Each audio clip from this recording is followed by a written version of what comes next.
Hi guys, welcome back to Cros Art. This is another lesson for my Unit 1 Studio Art students, but as always, anybody is welcome to have a go.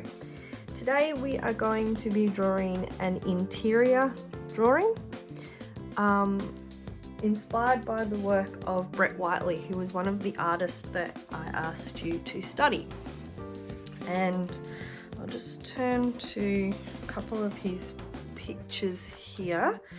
So we've got an interior of an armchair, which we're going to be using as a reference today. I think you can see that. So this is called Interior Lavender Bay, and today we're going to be drawing some ink drawings with a bit of a difference. So really focusing on that fluidity of line, not a great deal of tone, but really focusing on that line and the confidence that line can create a distance in an artwork, so it looks like you could walk through this artwork and into looking out the window. There's a couple that you saw before, but just a little bit bigger. My armchair, again, it's showing a distance, so there's depth to the artwork. And the armchair, sculptures, Brett Whiteley likes to use a lot of blue and orange, so they're the kind of colours that I'm going to focus my drawing on today. So there's really that burnt orange coming through and that china blue sort of colour.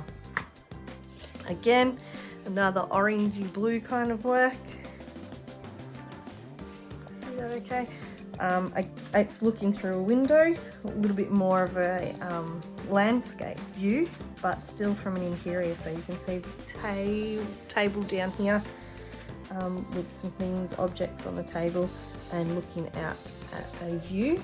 And lastly, this is one of his most recognisable artworks. If you've done your artist inspiration pages, you've probably come across this. It's called Self-Portrait in the Studio. And you can see that little self-portrait there. He's holding a mirror reflecting his image. And from memory, this little bit here is actually part of his real hair, which kind of grosses me out a bit, but is very creative. And this across here is a enlargement of that portrait section, and really looking at that detail that he's managed to get within that picture. So the jewellery, the shells, the vase on the table, that blue and reddy orange colours coming up, and this one obviously focusing on him as a self-portrait. So I've asked you guys to study or to do a research page on Brett Whiteley.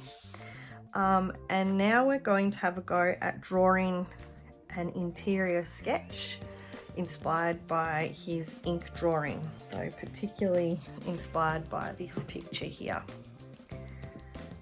So this one here, looking at that line and showing some distance and depth.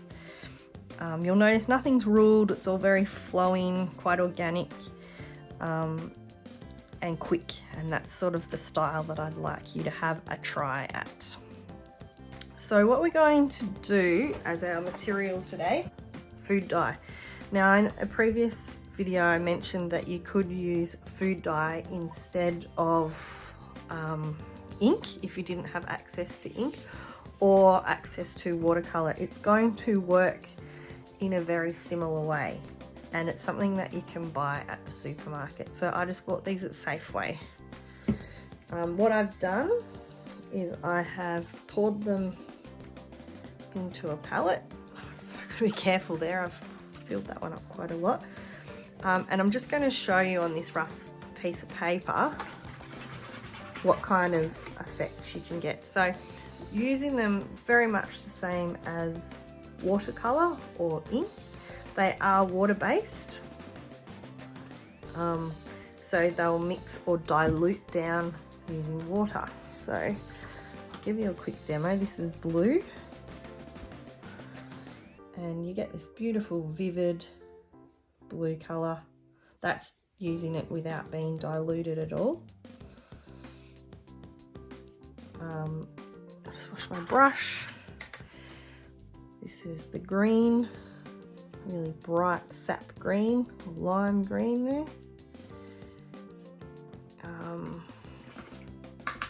This one looks like red is actually the yellow. Get a really vibrant colour with it, so it's worth a try, bit of fun. And this last one here is pink. They didn't have red at the shops, but this pink looks quite red anyway.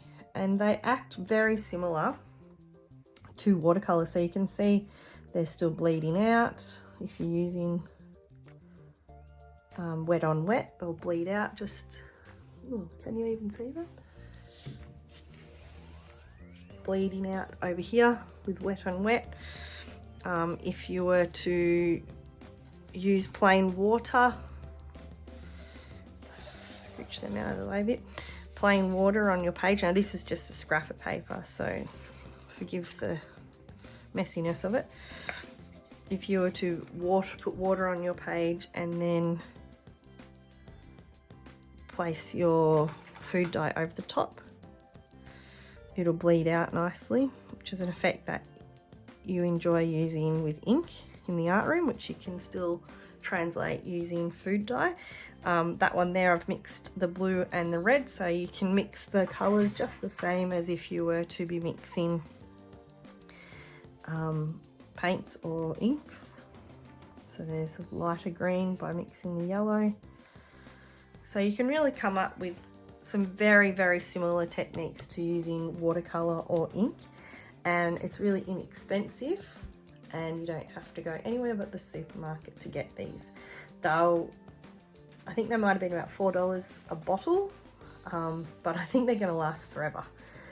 As you can see in my palette, I've only used a tiny drop, and I've managed to draw that much so far. So what we're going to have a go at today, scooch that across, is drawing an interior. Now, something that is very familiar to you all is the interior of your office area or your study space, which might be your bedroom or your kitchen table or wherever you are currently working while you're at home in isolation. I've got my own office space, so I've just taken, I'll just move my light there, taken a reference picture of my desk this morning. It's pretty messy. My cat was sitting where my computer usually sits, and I'm going to use this as a reference image for my Brett Whiteley inspired artwork. I particularly wanted to use this picture because my cat was in it, and if you recall in my book, which I was showing you earlier, if you have a closer look at this artwork, oops, that's hard to do, you should be able to see two dogs lying down there in the image. So I thought having a cat in the picture was a bit Brett Whiteley-esque. Now, because Brett Whiteley used orange and blue quite a lot through his artwork, I'm going to be doing the same with this piece. I'm going to focus just using line and mostly orange and blue. So I'll give it a go. I'll put it on time lapse. And this is a ink drawing using watercolor brushes and food dye. Hope you enjoy.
So guys, this is my finished artwork inspired by the artist Brett Whiteley and his interior works. This was a drawing done completely in food dye, okay, in place of using either watercolour or ink, because it's something that you might be able to do at home if you don't have ink or watercolour at home to use. This is your next task for your interiors project, is to create a picture of your study space in the style of Brett Whiteley, really focusing on the use of line and pattern and really not trying to do a lot of tone. So it's really just focusing on the fluidity and looseness of line using that food dye and a paintbrush, or if you had a pen and ink, so one of these guys, you could use that as well. A couple of things that I didn't mention before is it's really messy. It will stain your fingers. Food dye will stain your fingers, so be careful when you're using this, and make sure that you've got something down on the table, some newspaper or an old piece of paper or something to protect your surface, because it will dye more than just food. So I hope you enjoyed this little lesson. I'd love to see what you come up with. Okay, bye for now.